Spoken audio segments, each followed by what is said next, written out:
8 years ago, the average price of a gallon of gas was $1.47, and now it's $3.95. 8 years ago, ExxonMobil's second quarter earnings were $4.015 billion. Today, that company announced second quarter earnings that are the highest in U.S. corporate history, a record-breaking $11.680 billion. Our fourth story on the countdown. Amazing what happens when two former oil men are in charge of the country. How in the heck did we not see that coming? Exxon's earnings, as record-breaking as they were not as high as Wall Street projected, so the company's shares dropped today. The classic case of what have you done for me lately?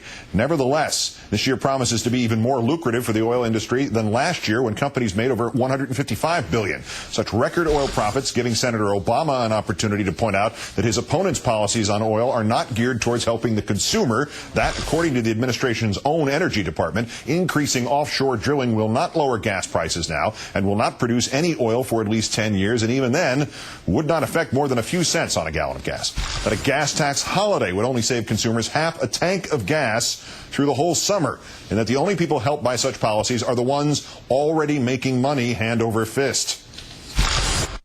Senator McCain proposed a corporate tax plan that, listen to this, would give $4 billion each year to the oil companies, including $1.2 billion to guess who? ExxonMobil. Last month, Senator McCain raised more than $1 million from guess who? Oil and gas executives and employees, most of whom most of these campaign contributions came after he went to Houston to meet with a bunch of oil executives and announced that he was in favor of offshore drilling. We're joined now by New York Times op-ed columnist and professor of economic and international affairs at Princeton University, Paul Krugman. Thanks for your time tonight, sir. Good evening. We always fight the logical fallacy here, but does cause and effect apply directly in this case? Gas prices have more than doubled during the Bush presidency. Oil profits have more than doubled during the Bush presidency. Well, the gas prices and the oil profits are going together. I mean, basically, you've got an oil company that owns some oil, and the price goes up the way it has. They're going to make a lot of money. Now, whether Bush is responsible for high oil prices, I don't think you can make that case. But we should remember that he promised. He said back in 2000 that he knew what to do. He would be able to talk OPEC into opening up the spigots, and they haven't managed to do that. So this is a failed energy policy for sure. And speaking of failed energy policies, offshore drilling as a solution. Even the Bush administration's own figures, experts, departments showing how meaningless this is. Why is McCain still pushing it, and why does it seem to be resonating with a lot of people? Well, he's still pushing it because it's resonating. Yeah. And I have to say, this is a little bit, this is as clear-cut, this is as cut and dry as you can get. The Energy Information Administration did it last year in its energy report, specifically addressed this, and they said basically no new oil, zero, zip, until 2017, and insignificant effect on the price ever. So, this is not, this is got from the horse's mouth, if you like. But, the people, it sounds good. We're going to drill, we're going to get some more stuff, American oil. And I have to say, this is kind of disillusioning, because in the past, when Bush has come out with crazy stuff, I've partially blamed the news media for just, not reporting on this. In this case, actually, the press has been pretty good in saying this is nonsense, but it's still working.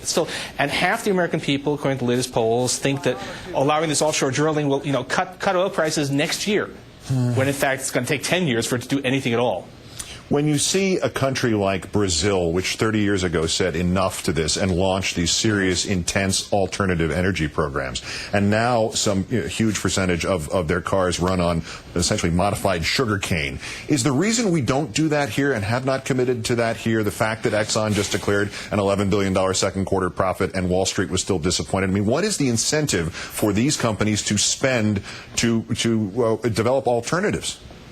Oh, no, they don't do, I mean, if you want to, the reason to hate Exxon is not that it makes so much money per se, it's the fact that it has not done anything to address the energy problem, and it's actually spent heavily on financing climate skeptics, on basically blocking intelligent policy, on muddying the waters of our debate.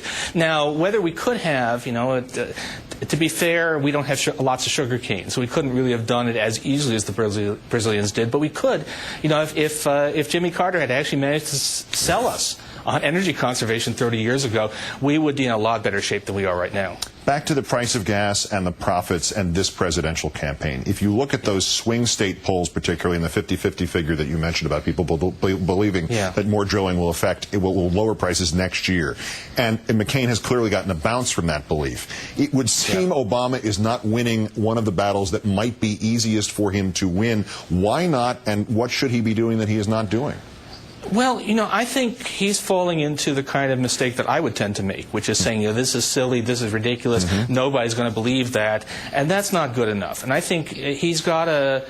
Look, when I read Obama's response to the McCain ad about, prices at the pump, Obama's response was, this is the same old politics, which is true, but, he was being dismissive, Obama was being dismissive when he ought to be outraged. He's got to do something. This is an outrage. This guy is insulting your intelligence. He's really doing bad stuff, and you shouldn't be taken in by this, not sort of, oh, well, I think this is Obama being a little bit too much of a professor, if I can say that. Yeah, specify it, walk people through it. Paul Krugman of the New York Times, always an education. Thank you, sir. Thank you.